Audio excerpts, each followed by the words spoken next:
Hey guys, welcome back to another episode of Youth Observations, or as we like to call it, Yo! And today we're going to be speaking about advocacy, the voice of the youth, giving voices to the voiceless. And today I have a few advocates with me and I'm going to ask them to introduce themselves. Alright, so I'm Saeed Bernard, first year law student at the Norman Mandela Law School. Jovan Bailey, finalizing student at the University of West Indies, Mona, studying marketing and minor in management studies. Hi everyone, my name is Ashley Onfroy and I'm a second year history and archaeology student at the University of the West Indies, Mona. Definition of advocacy for you guys. My definition is, let me go first, giving a voice to the voiceless. Alright, so we're going to ask you guys now, what are your definitions of advocacy? What it really boils down to for me, and the crux of advocacy really deals with amplifying and bringing solutions to issues. So it's not just telling people about the issues. So it's not just telling people about the issues. And I find that that's a policy that we tend to have these days, where you just make some noise about it and then, oh yes, we did advocacy. That's not it. Advocacy is finding substantiated solutions to issues and amplifying the voice of issues within our society. When you're able to do that, you're not only bringing it to the fore and bringing it to the media, bringing it to the space, the public space, you're also substantially finding solutions for this. And so it goes further than just, I have a question before Javan responds. Alright, so what if it's a case where you see that there's an issue, you know that there's an issue, you point out the issue, you don't necessarily know what can be done to fix the issue, but you raise awareness for that issue and you say, alright, this is happening and I want to, this needs to be fixed. You know that it's wrong, but you don't have a solution for it. Do you think that that person is not an advocate or isn't allowed to speak on the topic if they don't have a solution for it? No. So my definition considers a full-blown idea as to what advocacy is. It does not mean, however, that because you don't have the solution to something, you're not an advocate or you're not advocating. Or allowed to speak. Right, or you're not allowed to speak. That's definitely not the case, because a part of it as well is seeing where things are going wrong and opposing where needs be and pointing out the flaws and holes in things where needs be. It only comes to a space where I think the pivoting that advocates need to do in a space where you don't know the solution is to invite others to bring the solution. And that's another skill that advocates have, where you're able to coalesce people to say, alright, well, I don't know the solution, but let us sit down and let us talk about it. Let us try and derive a solution, or let us engage the stakeholders who are more probably better able to give knowledge to the problem that they're having. So it's in other words, even if you don't have the solution, it doesn't mean that you cannot bring up the problem, and it doesn't mean that because you don't have the solution, you're not an advocate. Definition of advocate. For me, advocacy is the holistic process itself and the entire process. So as Saeed said, and you rightfully mentioned, a person speaking out on an issue, I wouldn't say they are indeed the main advocate, but bringing light to the situation, giving their perspective, allows you to understand the different avenues that you can view it from. Because somebody can say something or bring out an issue and say, this is why it is happening, or this is why this is going the way it is going. So in that area, you can see it and say, oh, probably never view it this way, and we can tackle this by doing this. But that person may not have had the answers, but your view on it has opened a floodgates, Right. quote unquote. So advocacy is basically the entire process from identifying the issue, finding the solutions to the issue, presenting the solution, and putting it forward in a way that the solution can solve the issue. So I think what if the issue is not solved, but you did provide solutions? Are you less of an advocate? Are you not an advocate? I wouldn't say you're less of an advocate, but getting the job done, I think, it would be the turning factor. As you said, the holistic process of being an process. Advocate. Okay, well, in addition to what my colleagues previously said, I'd like to add that I personally believe that advocacy is essentially the act or the activity of going forward and changing the things that you see around you that are necessary to be changed, things that you don't necessarily agree with, things that are probably detrimental to persons who you know or even to yourself. And I think the interesting thing about advocacy is that it looks different for various persons, and whilst it is something that can be specific and take various forms, there are very few guidelines directing advocacy. But then there are also things that we have to take into consideration, because there are right and wrong ways to go with advocacy. Yeah, that's right. Alright, so I want to ask you guys now, what are some ways you can advocate for stuff? So simple ways for persons who may not know. Alright, I have an issue, I want to talk about it. What do I do? I can start. I think the first thing a lot of persons need to do is just to have a conversation. Having a conversation opens the possibilities for many things. So you see, alright, there's some issues at school, just speak to your friends about it. One of your friends must know a student leader or a lecturer that you can channel this information to have things changed or adjusted. So I think just having a conversation in itself is a major starter for a lot of advocacy projects. Well, I mean, what I usually do is I believe that you have to have like a stakeholder analysis, right? Mm-hmm. That is where you take into consideration every single group of persons That's that involved. may be affected or have control over the problem, right? That's a stakeholder analysis. And then from there, you're able to strategically plan as to what is the best mode to engage advocacy. So you can write, it can either be orally, and I mean, it can be to either the upper heads of who can fix the problem or to the public space. But there's always to a channel. Apply public pressure. So there's always a channel, but I'll always tell people, and I find that that's another problem that we tend to have.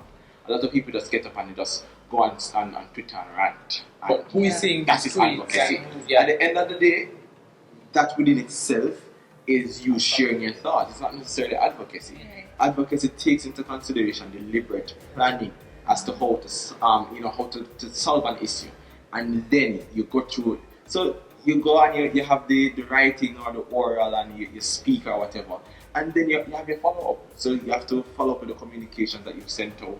You have to follow up with whomever you've written to regarding the problem, and that is where you continuously engage the stakeholders so as to direct a solution. And go ahead, Ash. Thank you. I'm happy that Sari touched on that point too about just going on social media and sharing your views, because I think that also would allow us to segue into performative advocacy, which is something that we see happening quite often, whereby persons feel as though, once they make a tweet or a post on social media, and if it goes viral and They've persons advocated. agree, Yes, then I've advocated yes, for I am this an issue. advocate. And I think it's all well good for us to define ourselves according to things that we're passionate about or give ourselves particular labels. That's great, but you can't necessarily call yourself an Unless advocate. you're actually doing the job. Exactly. If it's not something that's persistent, because I'd like to think that persistence is one of the key tenets of advocacy. You can't just raise this issue One day, and then probably a week after and then say, I'm an advocate. or I've done what I need to do, or it's a, because Exactly, Jovan had exactly. said it, it's a process, it's a holistic process. Sai just mentioned it as well. There are steps and there are channels and following up and communication, like having a communication channel and a trail. Yeah. That also is a component of advocacy. Well, I think Shama, it's well, what I want to say though is, for the viewer's sake and for the context of the conversation, nothing is wrong with commentary. Mhm. So nothing is wrong Sure. with anybody adding to the dialogue. But as Ashley said, But don't as call you yourself said, an advocate exactly. if you're not actually exactly. deliberate, as you said. So that's another component, deliberate, being deliberate. So I'm not posting because I just want to post, or I'm not tweeting because I want to tweet. I am reaching out because I have a strategy. Right. So let's be Exactly. strategic when we're doing it. I know if I do this, this will happen, and that will, and I'm following up. So there are different components And I or think it's- key components. It's pretty interesting how, in this age of new types of leadership emergence, oftentimes as young people, we tend to go about it the wrong way. Yes, I'm going to say this. There are lots of youth persons or personnel in Jamaica and possibly across the region and even internationally who they just call themselves, they just label themselves, I'm a nation builder, Or a youth I'm leader. a youth leader, I'm a youth advocate. And I mean, that's great if you want to, speak it into being, but you can't necessarily label yourself if you're not doing anything, because what that also does is trivialize the body of work that would have been done By prior other to your persons. time, by other persons. It's almost as if, it's making it null and void, and we can't afford for that to happen. I think one of the important things about advocacy too is doing your research, because you can come out and say, oh, I'm going to be the first advocate for this, but really People have been doing people have been doing it, and when you do your research, you can better be able to position yourself in a Build up pragmatic and manner. not make the same mistakes that they probably would have made. Exactly. So you see what works. It's and like what didn't reinventing the wheel. Yeah. Right. So going back from scratch. I'll touch on something that you said earlier. The person that creates the conversation, are they really an advocate? So we were mentioning the social media space. So if a person goes on social media and begins a rant and expresses their views, and it grabs the attention of more persons, and then it's alright, this is something that as a group or a person that is in that position I need to advocate for. that person still had a role to play in the advocacy process. What we call that involuntary advocacy. And that's Probably that wasn't the intention, Yeah. but it happened. they created the dialogue or the avenue for there to be some change. Yeah, I think So- once they continue, then that would be them getting into the Advocacy. So it could start out as involuntary, and then them saying, all right, let me follow up, let's see what I can create. It's like the other day when Kanye died, and everybody was ranting on social media, hashtag stand up for her, etc. And from that, a young lady would have started a whole thing. So she would have eventually initially started to rant, and from that she started a whole thing until they had a protest outside, and it got the attention of the persons. Because a lot of times persons do protest, and it's not necessarily because, hey, we want a change, but just to show that, hey, we're angry and we're upset. But what do you want out of this? This is why I'm glad the team stand up with her. They created a mission statement. They kind of had a conversation about what do we want to get out of this. Yeah. And though it may not change anything now, but I feel like in the long run, because I really think stuff like that, some things that we are advocating for are stuff that people have. It deals with immoral. It's It'll like take a while. it's like stuff. It's a social responsibility and a personal responsibility to not do some of the things that we are doing and that people are advocating for. So I think we really have to touch their hearts. I'm assuming to make a change. And I'm glad that you even touched on that too, because sometimes persons tend to think that advocacy, the change that comes about, it has to be immediate. And no, that's not necessarily true, because let's face it, there are lots of things that we're still advocating for that would have begun 50, 60, possibly even a century ago, but it doesn't. Racism. Yes, exactly, like racism, which may never alter completely in our time, but the truth is that there have been progressive steps. So advocacy can begin now. You can start it, you don't have to end it, but so long as you continue. So it's the persistence and it's the purpose. And I think we also need to be cautious of having this mentality whereby a lot of us, we feel like we can't really affect any real change because we feel like we're not someone of consequence. We're not necessarily in the high place of position. But we have to remember that everybody who's in a place of position was put there by somebody else, or they worked hard for it. So we can also follow a similar pattern, and whatever it is that you're passionate about. I think passion drives advocacy. Well, not I think. Definitely. And determination. Yeah, man. One man can definitely change the world. That's one thing I hear a lot and I stand by. That one man or one woman, man being Human. Yeah. Right. So one person can change the world. As I said, conversation. For me, everything is a conversation, and we should Starts begin. with a conversation. You have to begin with a conversation. So if a student today sees something in the university system, for example, and they get up and have a conversation around it, a great campaign can be built out of that. Persons can actually say, this is actually going sideways. This is a fault in the university system. And there can be change because of that small conversation from that one small person just starting you, know not much you have on, but they saw something and they felt it was wrong. They spoke up about it, and then change. And it can be as simple as being in a class, being a class representative, a course representative, and there are issues in the classroom. Students having issues with lecturers, whatever issues they may be having, and you are the person that they come to with these issues, and you're advocating on their behalf to the lecturer. And in different schools we have student ambassadors from high school coming up. They have student ambassadors even in primary schools, and at university level we'll have the different student body councils or groups that would advocate on behalf of the students. Right. So it can be something as simple as that, as Javon said. In the university system, there's something you don't like, and you start a conversation with it, because it all starts with a conversation. And as you said, communication being deliberate, and it being a process. And as Ashley said, it's not immediate, and you should get flustered when you realize people don't stop kill people or something like that, because it is a process and it continues.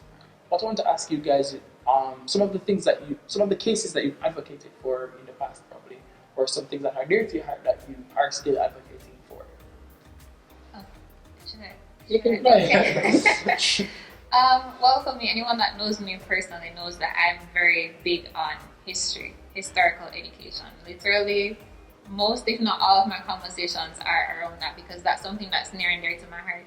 I believe that once we really have persons really learning about the fundamentals of where they began, it will really change their outlook on a lot of things and even propel them in growth in various areas. And one of the things that I've advocated for is really making history compulsory in our high school system. For many persons, they don't know because I know, that's History. that's a History. stretch. No, the thing is, many persons do history in high school, but if you look at it, it's not compulsory. It's treated as a side subject. You do it if you want to.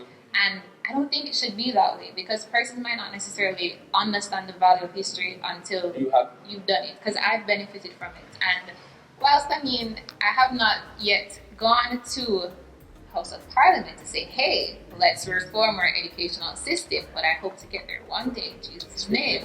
That's right, manifesting that. I have led a lot of my university friends to do history courses, students who are predominantly science and technology students, students who are med students, persons who otherwise wouldn't have anything to do with history, have done at least one history course. Some have gone on to do two, some have gone on to even write papers, and I do a lot of historical research. So that's something that I've done. And I'm always tweeting about history on Twitter all the time. So that's small, but I see where it's making a change to those right or immediately around me, and I hope that eventually it may go further. So that's what I've done, one of the things I've done. Well, for me, I don't do specific advocacy like actually. My advocacy is more in general, considering a particular group of people, young people. So some of the things I've had to advocate on before is, for example, tertiary financing, where a lot of law students at the time, they weren't eligible for a lot of scholarships, and I really and truly found a loophole in some scholarships where they could apply for it, they just wouldn't get the full amount. And I used it and I was like, guys, go apply, right? It also considers a conversation as well as relates to speaking with Office of Student Financing as it relates to making more scholarships available to students of that particular course. But so there's that. There's also equity and opportunity. And I've been a big advocate for concerning people in volatile communities, and so we've been there. I've been there with politicians speaking to people. I've been there with NGOs speaking with people. I've written articles on particular issues concerning education, and yes, and at the end of the day, it's general advocacy dealing with a broad brush of issues that are cumulatively affecting people. Alright, so for me, I would say my advocacy, as I said, started out with a conversation. So usually in high school, I was just that person that sees, like, I find everything that is wrong with the system and I speak out about it. That was me. I'm like, yo, miss, why the guy's pants and thing, why the hair is a big issue? How does that affect learning? I was that type of person. So I've always seen the issues or the things that students complain about, and I always ask questions around them to hear the conversation. So it's not necessarily you bashing to say, hey, this shouldn't be an issue. You just want to find out what the reason is behind all of this. Ish! Because sometimes I want to grow my hair as well, so I don't see the big deal about it. But it's really a conversation. I was that conversation person. So moving into university is a space that I really engage in advocacy in its true form, I would say. At the start of the COVID-19 pandemic, I was the faculty representative for social sciences. And during this period, we're just going into the examination period at that. And the faculty administration had to have a general meeting with all the HODs in the faculty, some lecturers and the and the persons that were setting the examinations. So what we had to do is sit and go through to understand which one of these examinations can facilitate and work best in the online platform, what are different modes that we will have it accessible to. And a lot of students, a lot of persons would not know that I was at the forefront to ensure that a lot of the courses that we had were available across multiple days.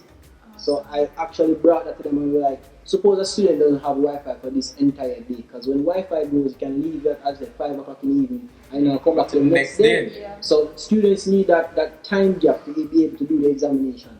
And then also they were saying like, we can do it in 1 hour, we have 2 speakers. I said no, they should have the entire day to choose when it's best for them. Also continuing when they got kicked off, continuing where they got kicked off, I also told them that this is something that we need to have instead of starting over the whole exam from instead of starting over the entire exam. And in addition to that, I think one of the major things that I would say I really appreciated for that entire process was a course needed the software. I think it was SPSS at that time, and they had to change the exam format. Because they were saying students can access it, we can give them what I'm saying. the students have the technology and the machinery needed for the sport. Spaces. Yeah. So they had to revise that process after is you're going to give it to the students or you're going to completely remove it. So those are areas that I would say I've advocated, saw where the issues would have been for students and said that, yo, this is what the way forward, this is a reason why it can't happen.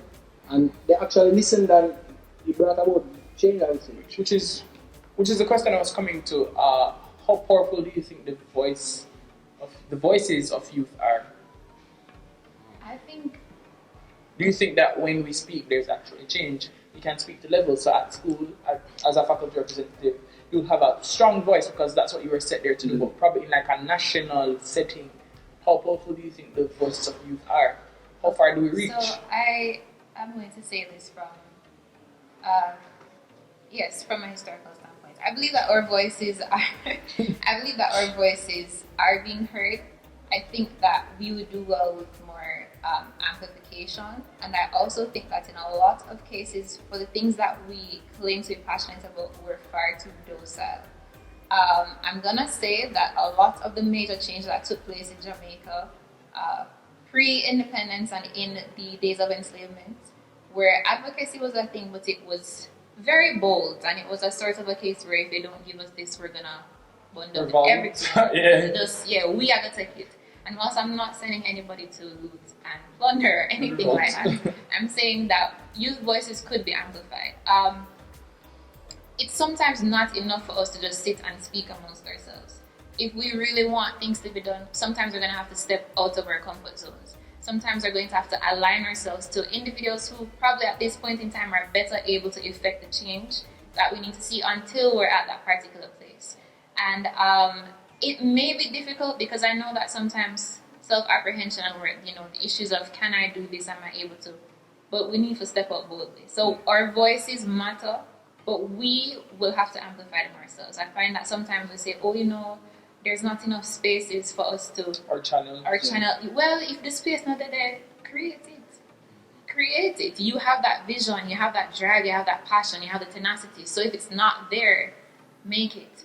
Create it. It's And not always gonna send come. stuff to the observer, guys. Exactly, right? And send to the observer. There's a lot that we can do. I find that a lot of times we sit down and we're waiting for stuff to be done for us, for things to be created for us, for channels to be opened up for us. And whilst that may work for some people are blessed like that. Sometimes we're gonna have to carve out a space for ourselves and kind of shove ourselves in at the door. Yes, so what reminded me as to the potency of youth advocacy is really and truly you find that more and more these days personnels all over, in government, in different media, they have been trying to grasp what young people are saying on particular issues. And a perfect example of that is even this setting, Youth Youth Observations.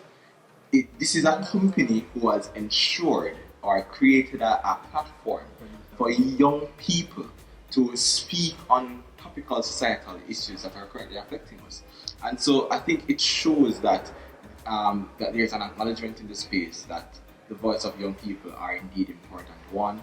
Two, there's also an acknowledgement that we are more innovative, we are coming with the fresh ideas, we are seeing the problems from a younger point of view, and we are now able to give more dynamic solutions to particular problems. And I think the downfall is, however, is the execution upon by those who are involved. And so we have settings like these. You have young people speaking all over the place. You have young people writing articles to whichever media house. At the end of the day, are they being translated by the persons in power, right? To effect that change. I think that is where the downfall is. Because you can always speak. Right, so the voice is important, and I think for the most part we do have that voice. I think where it kind of is going flat right now is the engagement from those who actually hold the power to create and transform change. Alright. So we've spoken about what we think is advocacy, we've spoken about types of advocacy, ways to advocate. Everyone here has advocated in the past. If it's even when you were younger and your mother was going to meet your sibling and you say, mommy don't, that is advocacy. So, so we all know that it's a process. We have to be deliberate. we have to persevere, we have to check up, we have to understand that we have to do our research so we don't make mistakes of our predecessors. We also have to understand that change may not be immediate, and we must not get flustered if we realize that something that we want to change isn't happening now. We must understand that it is a process, and over time stuff will happen, and understand where we are coming from and where we are now in certain situations, and just persevere and be determined, because in order to get change we must be determined. And you don't have to be young to be an advocate. True. You're never too young to be an advocate. You're never too old to be an advocate. You can be an advocate at So even when you leave your university and you're in the working world, you may find things that are affecting the people around you. In your job, in your So company. even if you have your organization switch from Apple to Windows, you're advocating that, right? Yeah. Alright guys, so we want to thank you guys for coming once again. We want to thank you guys for watching, and don't forget to like, comment, share, subscribe to all our social media platforms at Jamaica Observer, Observer Clips on YouTube, and don't forget to follow AC Hotel Kingston on Instagram.